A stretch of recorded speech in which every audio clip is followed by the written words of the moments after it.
Right. Can we start, please? I will just point out So let's. in your headphones, it's number 5, if you need a translation, please. Maybe for you guys, this topic should be more interactive. So if you wish, you might move a bit closer to each other. It's up to you, but I would recommend it. And now I'm switching to the Czech language, so hope everybody has your headphones. Tak, teď se přepnu do češtiny. So I'll switch to English now. I need to reset my brain on Czech from now on. Já nebudu představovat. Oh, let's do it in a wholly different way from now on. I will not introduce Dr. Cervinková. I will introduce myself.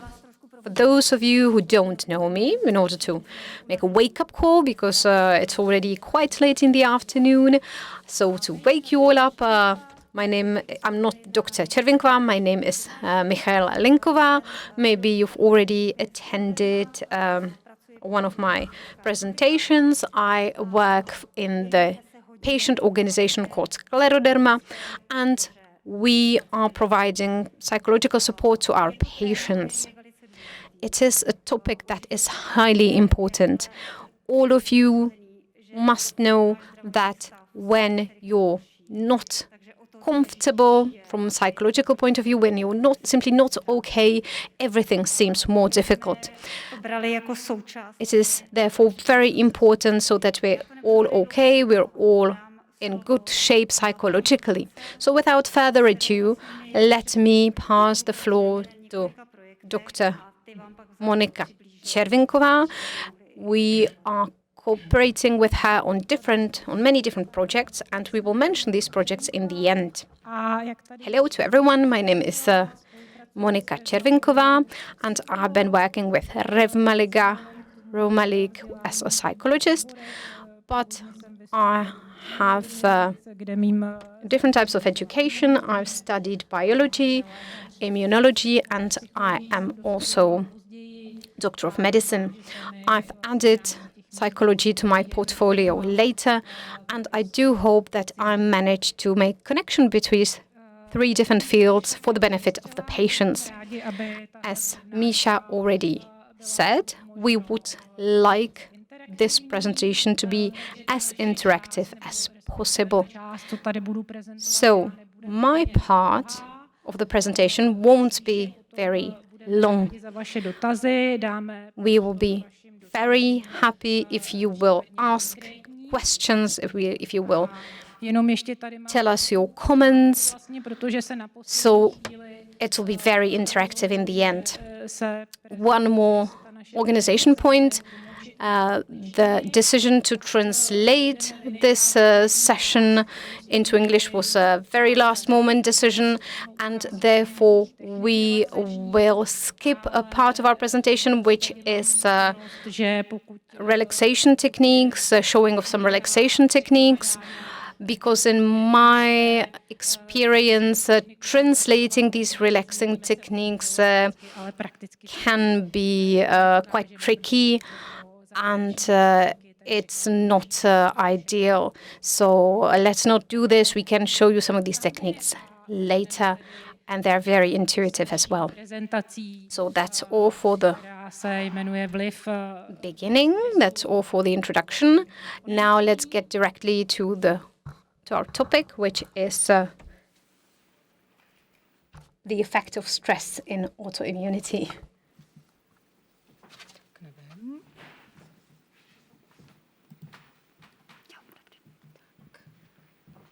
Už se mi podařilo snad překonat.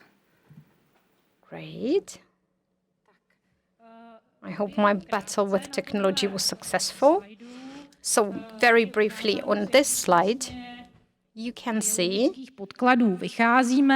on what biological background we base ourselves. Why do we think that psychological state of mind has any kind of impact on the state of our health. You can see some of the main regulatory systems. Before, they were considered as different systems, 3 individual systems. Nowadays, the understanding of these systems shifted. It has been shifting since 1980, since when we speak about unique neuroendocrinological immune system. That is to say that all these 3 systems are considered as one, and the little arrows show you the interconnections between these parts of the systems. And we also see the biological background of this theory. Then you can see that purple bubble next to the triangle system that are viruses, bacteria, and parasites. Today we already have some studies on the impact of viruses or microbiomes on our immune system. So that is a very topical subject today.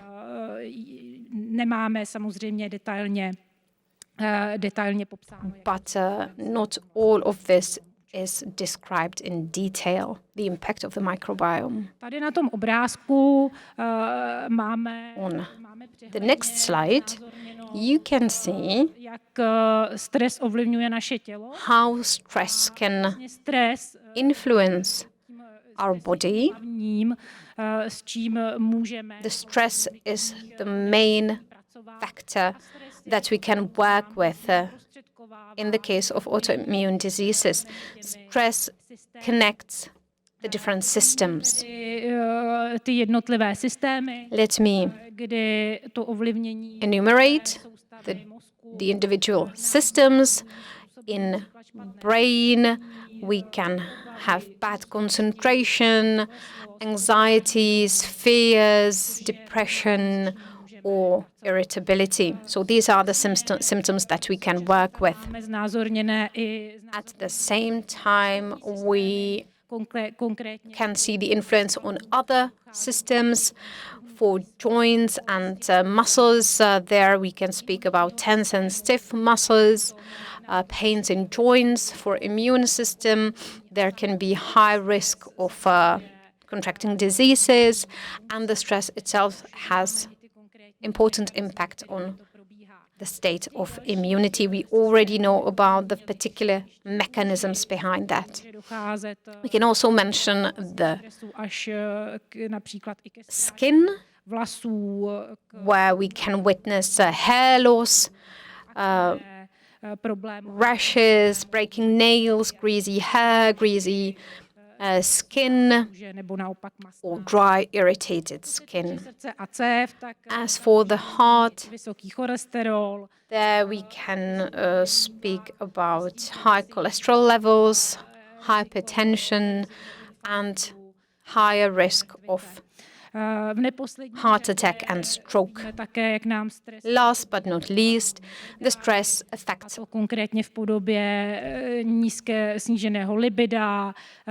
our genitals, reduced libido, low levels of certain hormones, or PMS syndrome. As I already mentioned, the psychological state impacts on our state of health, especially through stress. Here on this slide, you can see what are the most harmful components of stress and what can we work with in this regard. In situations that are connected with stress and with disease that produces the stress, we have 3 different components. We have some thoughts inside our head. At the same time, we are behaving, we are acting in a certain way, and this behavior comes with some emotions. These bubbles or these circles are in different sizes, and that is for purpose.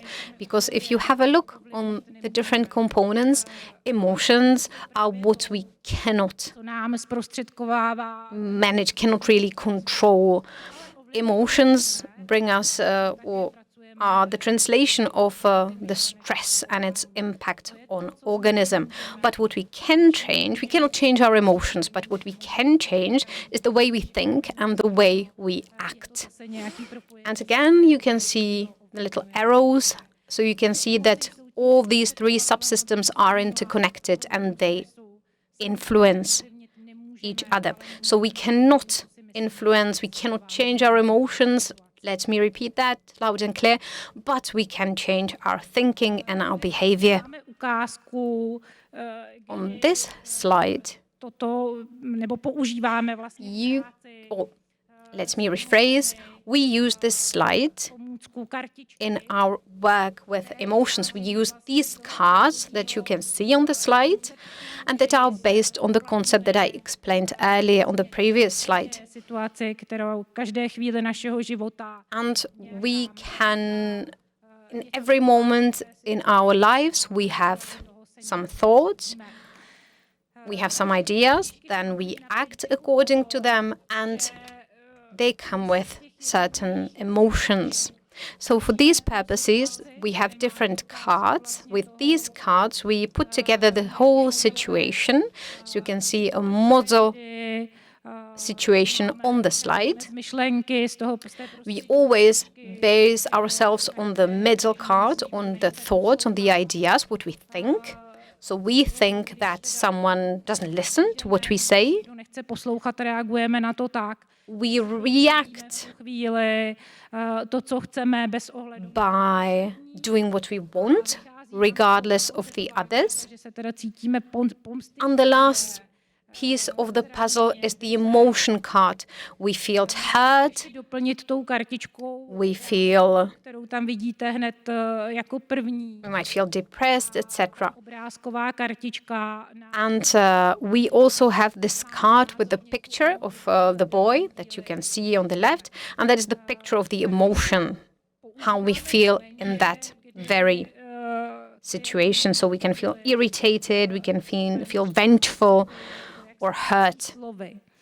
Sometimes these cards help to our clients because it might be difficult for them to explain how they feel. It's much easier for them to pick the card that represents how they feel. So sometimes we only use the picture card with emotions. And in the next step, that is the second row, the lower row, with a little question marks, there we recreate the situation. We create it all over again from scratch to build the situation according to what we want. How do we want to feel in the end? While working with these cards, our clients figure that if they want to feel differently, they need to change what they're thinking and what they're doing in the same situation, because this is the only way how to change how you feel, by changing what you do and what you think, because otherwise it's a vicious circle. So again, it is based on the previous triangle that you could see on the previous slide, and that showed us the interconnection between the thoughts, the state of mind, the behavior, and the emotions. So this is how we work with the clients. They see that if you change one of the cards, you have to change all of them.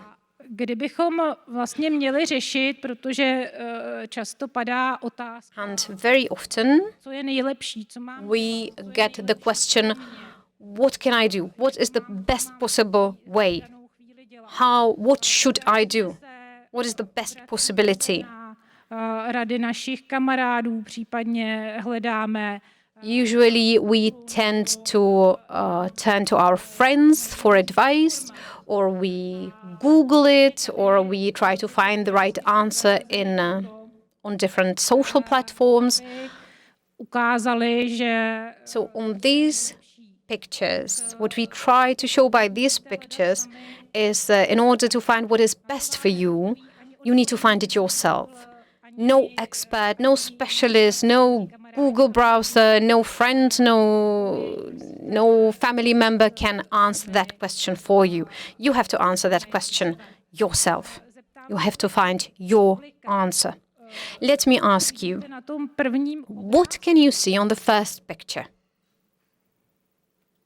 What is it you can see?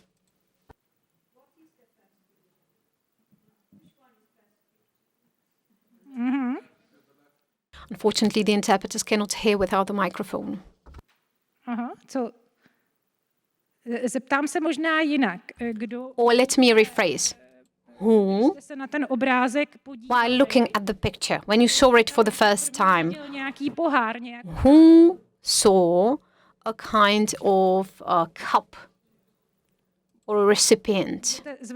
Could you raise your hands? Those of you who saw a kind of cup or recipient. And who of you has saw two faces, two people? Perfect, thank you. Now let's have a look on the second picture. Who has seen an old lady with a scarf? Perfect. Thank you. And who saw a young girl turned by her back? Brilliant, thank you. Thank you. That brings me to the answer to the question, what is the best you couldn't do? Well, the best is different for different people. We are all individuals. And what is suitable for one person is not necessarily suitable for another person. And what suits the majority doesn't necessarily need to suit you. And that is why also the doctor's approach or the specialist's approach should be different for everybody, because we will find no two individuals that would be the same anywhere in the nature. We are all different. We have all different needs. We have different needs compared one to the other. But the needs can be different in different stages of the disease. We have different needs at the beginning of the disease, at the onset of the disease, and we have different needs when we already got used to the disease, when we've lived with it. So the difference is not between two different individuals, but also within one person, between different stages of his life, his or her life. So what we can do is we can give you recommendations, we can make propositions, but you will have to decide, everyone needs to decide on what is best for them. So it is up to you to find what suits you. So here we have the answer on this slide, that is that it's completely individual for everyone, and everybody prefers something else, because we all have our individual style of experiencing and coping that we should always respect. And the individual style is determined by the fact that we have some genetic predispositions that we are carrying from our ancestors, from our parents, but at the same time we are also shaped by our life story and by how we are going through life, by our life's journey, what kind of style of experiencing and coping we are carrying with us. So it's a combination of some inborn factors and some factors which are provided by the environment. So don't forget that what is the best for you depends only on you. here we have decided to show you some of the examples of you could use as some helping tools or little aids. For example, Ostos progressive muscle relaxation. This could be the journey leading to the reduction of stress. The Ostos progressive muscle relaxation is a technique that is based on the principle of tightening and relaxing individual muscles. It's a completely mechanic thing. It is a technique that is very advantageous because you can do it also while sitting on a chair. And this is very good when you are coping with your everyday duties. And if you need to relax, sometimes you cannot really lie down on the floor in the office. It wouldn't be feasible all the time. So this is one of the techniques that can be used, the progressive muscle relaxation. It is a technique where gradually you are tightening and relaxing individual muscles and you are going through the whole body gradually. This can be carried out also in the office while sitting at the desk and nobody may notice. Then other of the techniques is, for example, imaginative techniques, imagination, where you're using your imagination. You work in with the technique of the safe place, where we are starting, or we are basing ourselves on the place that is safe for us. There are other techniques, anchoring techniques, where from that safe place we are bringing in the emotions that are related to this place, this feeling of safety and security. We are transferring it into the real life functioning. And of course, there are many other techniques that we could recommend. Indeed,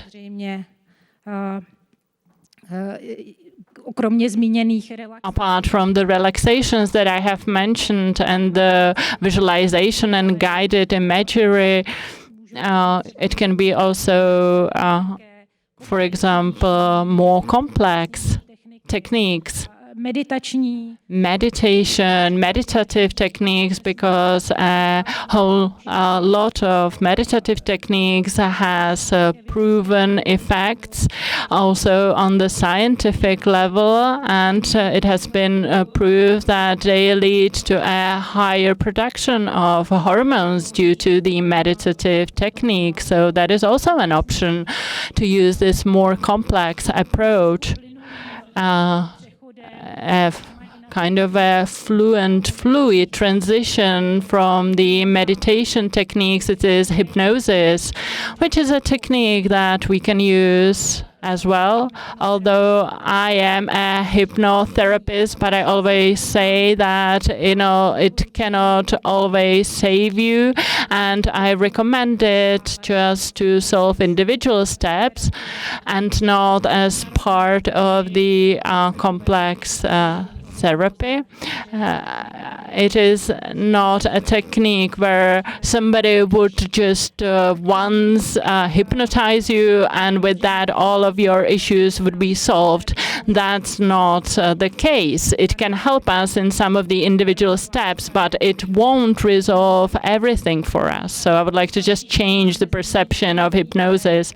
We have also mentioned here biofeedback and other techniques of opening ourselves, and what is most complex is the structured psycho-educational intervention, psychological therapy, where it has been proven that in autoimmune diseases this is related to a better quality of life and a lower number of relapses. And we should always remember, we have an exclamation mark here, that an integral part is also movement, because movement, exercise brings us efficient burning of energy, which is what we need, because one of the factors involved in stress is that the energy in us is building up, and this is not used, and we need to use it somehow. That's why we need motion or movement. So that was the brief introduction, and now we would like to open up the Q&A session, space for your questions, your comments, if you have anything that you might be interested in.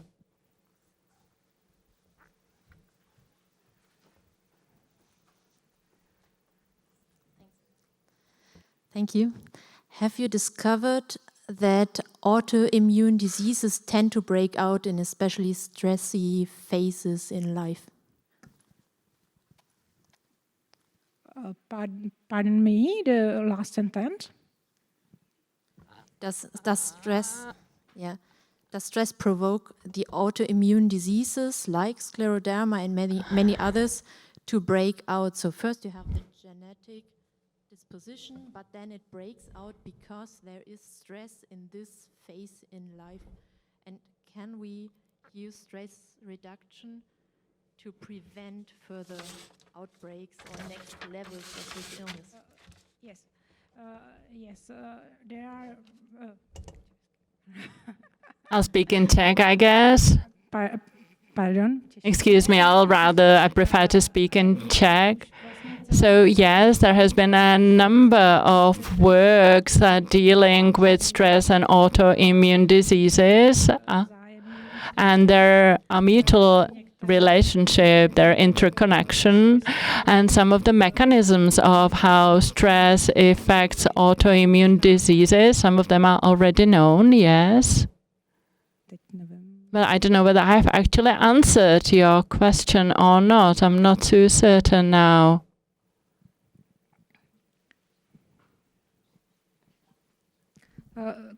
I might be interested in the participants' view on when they look back at the time when they discovered that they were ill with scleroderma, when the first outbreak happened, if that was an especially stressy time in their life, or if there's anybody who could maybe this is not the case. I can start and share my experience.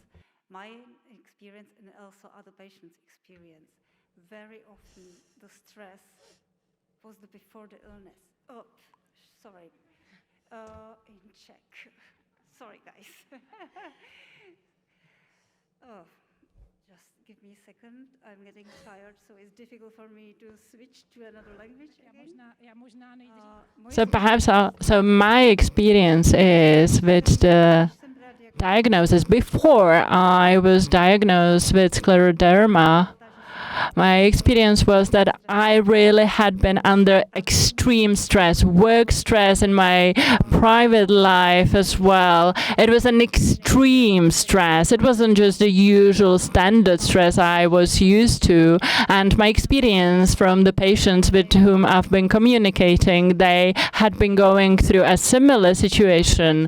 That is, that they had been in an extreme stress, whether it was a divorce, death in the family, or in pregnancy, because that's also stress for the body. So I can say from my perspective that there is the connection that is strongly perceived there. And I will add that I can really confirm this experience from my patients from the Rheuma League, but I could also say that this proved true in my patients with the Crohn's disease, which has its part in immunity, of course, and in the group of 40 patients. The big stressor or some chronic stress burden was identified regularly. So the connection there is, I don't want to say that it's completely clear, and undoubtful, but the research suggests, and also the experience of patients I've been working with show that there is stress involved. And my insight from practice is that sometimes the stress might not be clear for the client at first sight, and quite often it happens that only later within the therapy we detect what had been the stressor, and sometimes it was just change in the lifestyle or in the routine. It doesn't need to be a huge stressor. It can be a change in the life routine or some lengthy stress that doesn't need to be so intense, but it is long term. So for example, an unsatisfactory situation in the long term, something that could be in inverted comma, some long-term feeling of dissatisfaction or unfulfillment in life. So there are very many stresses there, and I just want to say that it doesn't need to be evident at first sight. Thank you. Maybe that can even give us hope, because stress reduction is not only for making us feeling better, but it may even help that the illness does not progress if we achieve to reduce our stress now.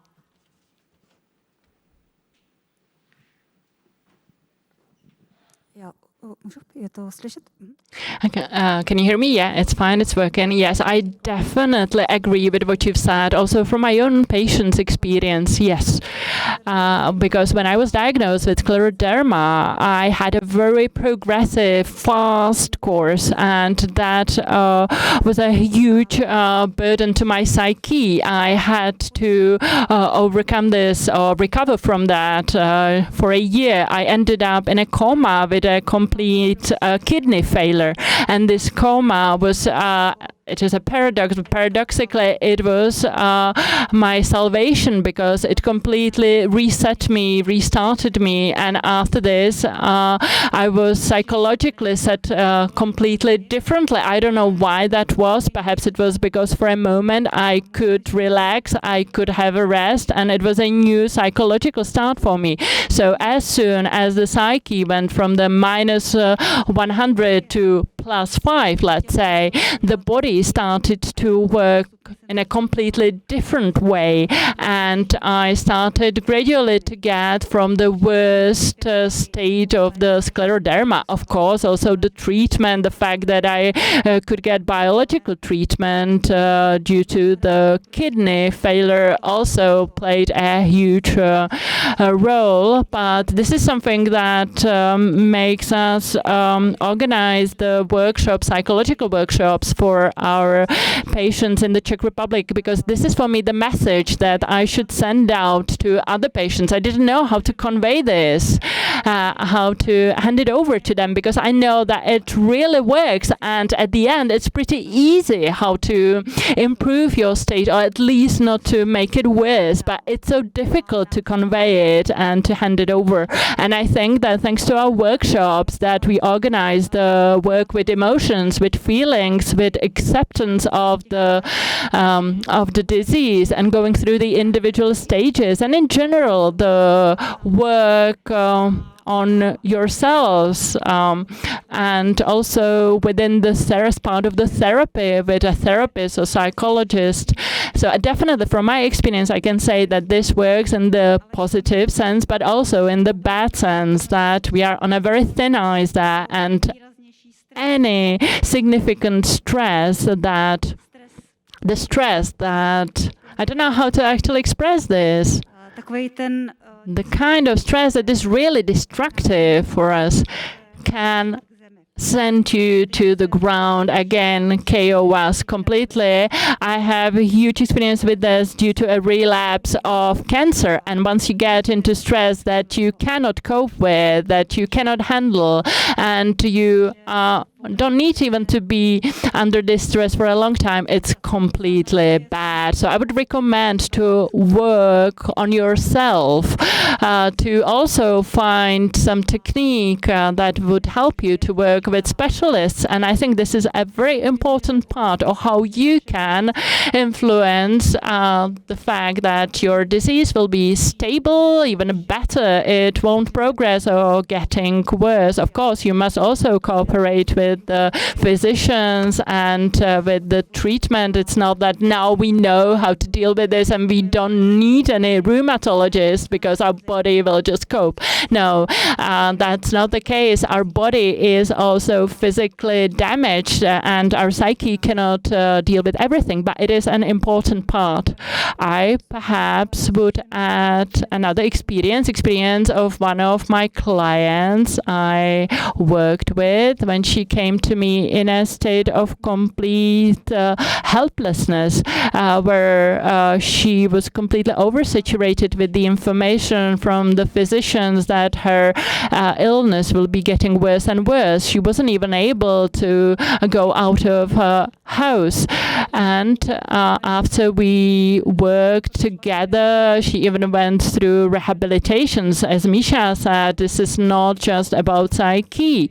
And what we try to stress here, the movement and exercise is also important there. So she completed rehabilitation, and at the moment, if I'm not wrong, she is abroad, spending some holiday there. She has traveled by plane several times, and the last step that we were dealing with was a cable car, because it is a lady who, in terms of movement, she has a lot of limitations and restrictions. So she can cope with all of this right now. I'm not even mentioning taking a public transport. That's for her normal thing right now. But at the very beginning, she had to get out of the stereotype of the hopelessness and the feeling that she cannot do anything. And this, in combination with the rehabilitation and further treatment, she is now living life without any significant limitation. And I will now quote,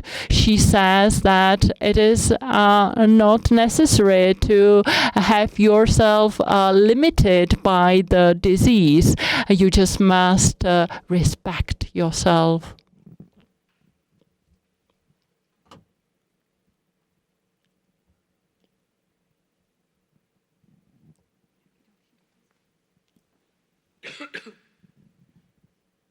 I have a question regarding stress itself. When we're talking about stress, we always think about it as something negative, and therefore we are eager to reduce it. There is a view in public that there is something like positive stress, like getting excited about something or falling in love or going on a big journey.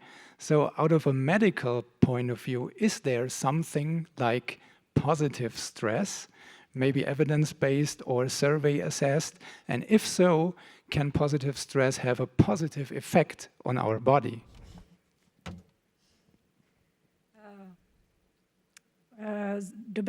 That's a great question. Thank you. Because stress, well, the division of stress, I don't want to say I don't like it, but I don't really know how to practically use it, because if you look at stress and look into the definition, we can speak of the eustress and distress. Eustress, which is what you're mentioning, that's the amount of stress that is making us do better. That's true, but the limit for us is at a different place for everyone, and the curve of how it affects us is that at first it makes us do better, achieve better performance, but then the curve breaks down and it breaks our performance down. So that's why this division into eustress and distress, we don't know where we are before, whether we are before the breaking point or whether we are already beyond it. And this is also related to what I said, that sometimes we don't even perceive the stress because we are on that way up. And then suddenly we get onto the thin ice where it's getting close to the breaking point, where our performance and this push that we get from the positive stress or eustress, whatever you want to call it, when it suddenly switches further and goes beyond this breaking point. So that's one thing. And another aspect related to this is that, as we mentioned, we all experience things differently. So also how we experience stress is very different. And what one person perceives as huge stress, somebody else may not perceive it as stress at all, whether it is the positive stress or the stress that we perceive as a negative stress. I sometimes, to lighten up the mood, I say that I have a friend who, when he wants to reduce the stress, he actually goes and do parachuting. If I go parachuting, that would not be anything relaxing for me. If I had to save my life, perhaps I would do parachuting, but I would definitely be very stressed. So again, I want to underline that it is very individual what we perceive and as stress and what not, because we all perceive the situation through our own eyes. And as for the positive stress, in practice, it is difficult to see where is the moment where it is switching from the positive stress to the negative one. And sometimes our environment is giving us an important feedback where we should listen to it, because people around us can see that we are going too far, and people around us can see that we are getting too close to that limit, to that breaking point where the stress is no longer healthy for us. Perhaps I would add my experience from the patient's perspective. I am quite extreme. I am also a workaholic. I cannot get rid of this. And once I experience the, in inverted commas, healthy stress, I'm doing something that fulfills me, that boosts my energy, like, for example, work for others. So perhaps I think it's an amazing feeling, excitement, but it takes me very quickly up, but then as fast also down. So then on the second or third day, suddenly I feel as if I had been under an extreme negative stress and my body says stop. Just as Monika said, to find that limit, that border between the positive and negative stress is very difficult. I'm still trying to find it. And we also prohibited Misha to participate in some of our events when we saw that it's too much for her. So we were actually the people around us who gave her the feedback that we can do it without her, that it will be great if she thinks of us, but if she doesn't take place in person, doesn't participate in person in the event, it will be okay, because we are worried that she could get over that culmination point.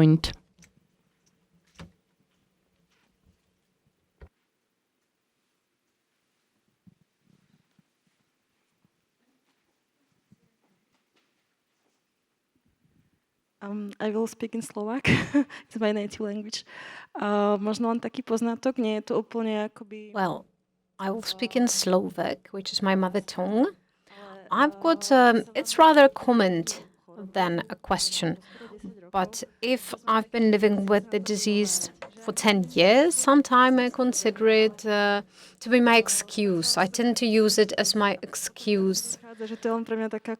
And so I do it, but in the end, I realized that this is just an excuse I'm making up. Because sometimes it is not necessarily connected to the systemic sclerosis, but it's my excuse. Yes, and let me add my experience. I've got many clients who are hyperactive, and the disease is only symbolic. It's a symbolic stop sign. This is the way for the body to say, that's enough, stop. Because the mind would go on and on and on and spin off, but for the body it's too much. So it's a kind of a safety brake for the body. So in a way, it doesn't necessarily have to be an excuse you're making up. It's just how your body gives you the signal, stop. I need to calm down. You see, it's exactly the same as the stress we've been speaking about. The line is very thin. With many clients, we speak how to respect the boundaries that our body gives us. We could use the metaphor, and it's, well, metaphorically speaking, it's a way for the body to say, that's enough, don't go on.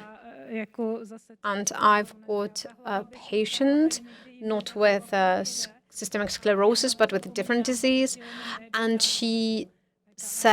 usually she says, well, in my mind, I would go on and do more and all the time, but the body wants me to stop. And this is how the body tells me.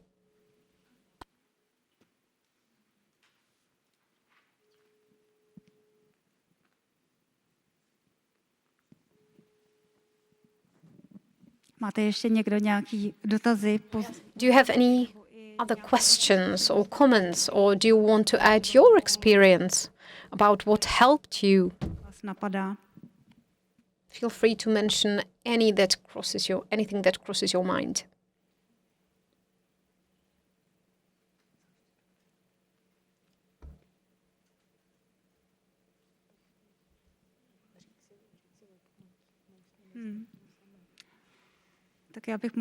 Well, if it is not the case... Oh, one more question after all. I'm a little bit late. I don't know if you have mentioned it already. Is there some easy access for Czech people? So is this what you do? Is this paid by the health insurance, or is there any problem that health insurance does not pay, or have you to pay it privately? Maybe you translate in Czech for the others. The question. I'm not sure if I have well understood your question. Oh, I see. So the question is whether patients have easy access to psychological support, psychological help. Was that your question? Well, I will pass the floor to my colleague. But in the Czech Republic, I have to say that the psychologists in the Czech Republic are very busy, so the delays are very long and the access is not easy at all. But what we've managed, together with our partners here in the Czech Republic, and thanks to Dr.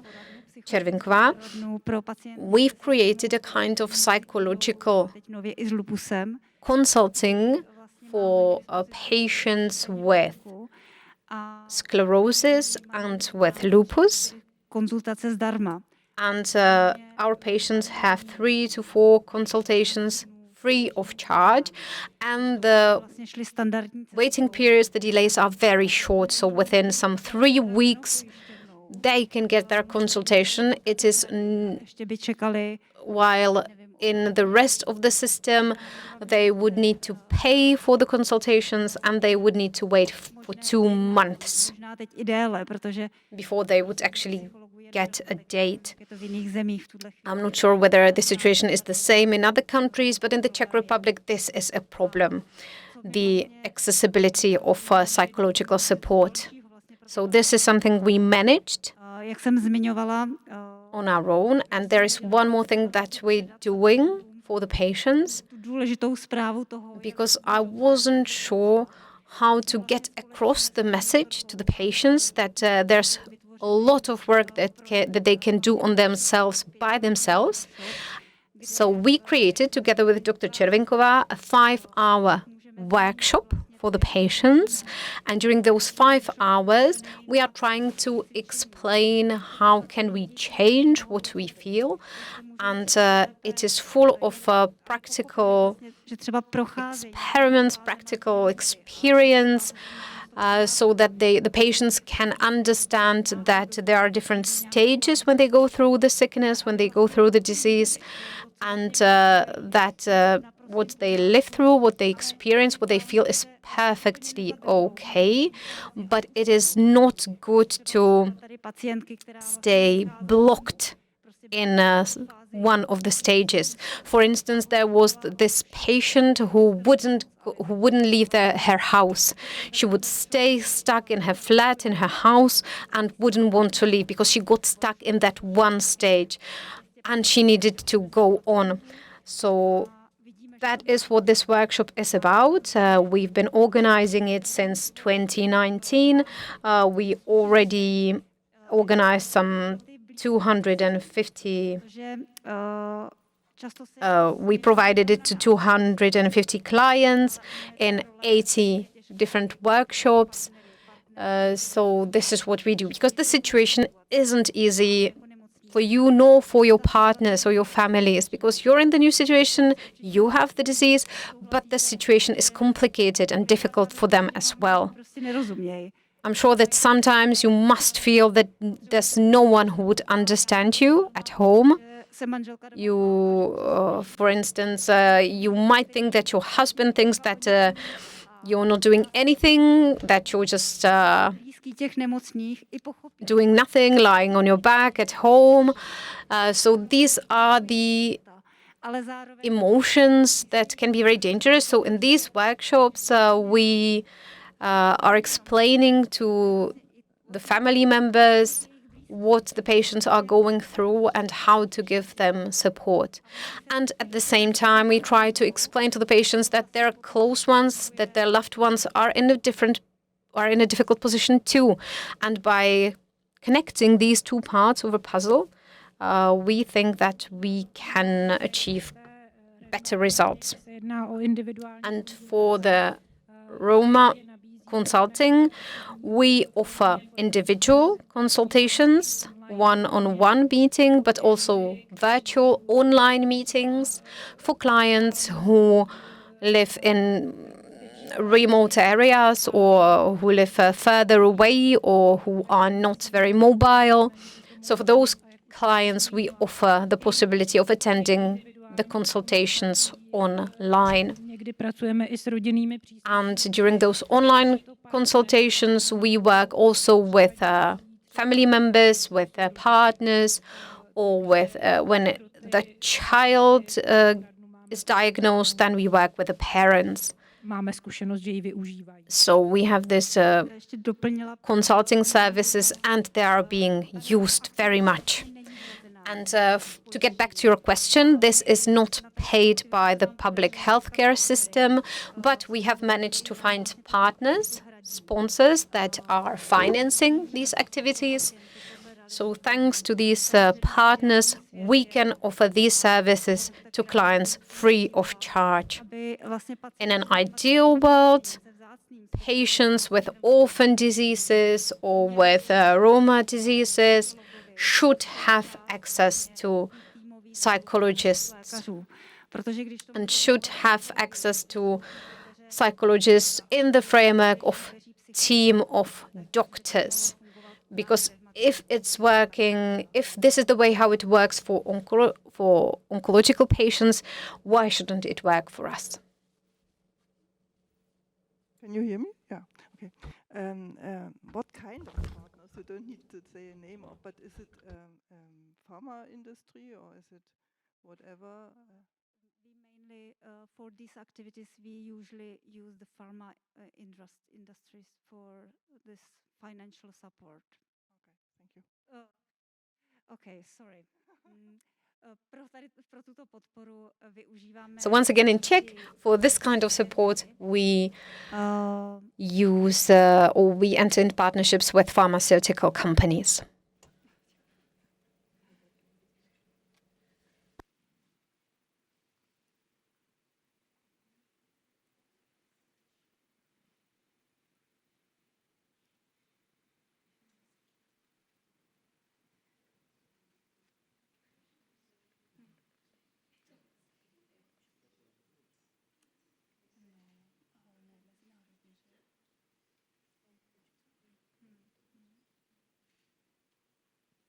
No tak jestli už nemáte nikdo žádný So if there are no more questions, víceméně tady jenom zmíním pro naše české let me mention for our Czech patients that the workshops are being organized. The next workshop will take place in May. I'm not sure about the exact date, but you will get this information in your emails. I'm already very tired, so I won't remember it now, but you will get the information in your emails.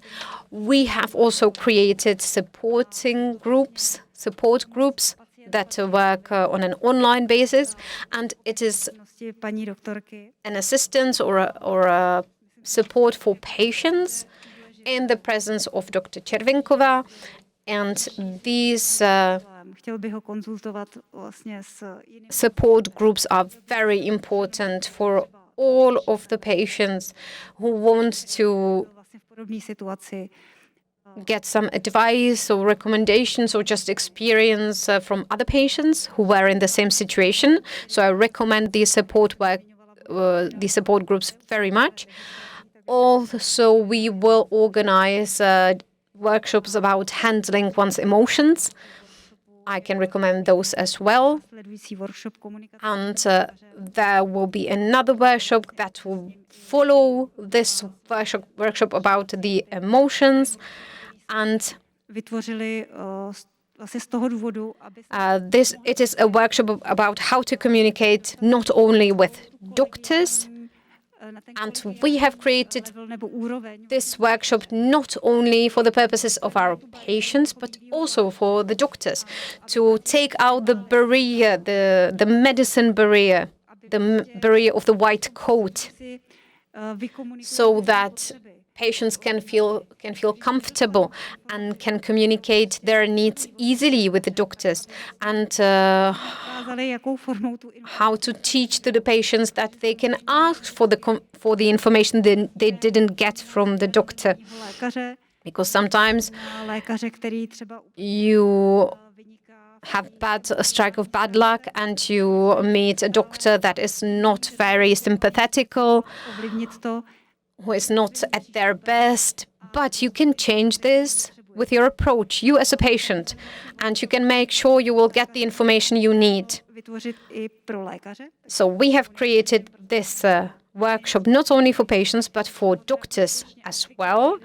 We have already applied it once, so we have already organized a pilot workshop, because communication takes two parties, Rozvíjet stejně jako u pacientů. and the communication has to be developed in doctors as well as in patients. So these are the workshops that we will be offering very actively in the next few months, Cestu a not only to the patients, but also to the doctors, in order to find a common ground. Já jenom doplnila to motto těch workshopů. And maybe just to add up for the mottos of the pictures, Což má and that is from illness to empowerment, or from helplessness to get your own help.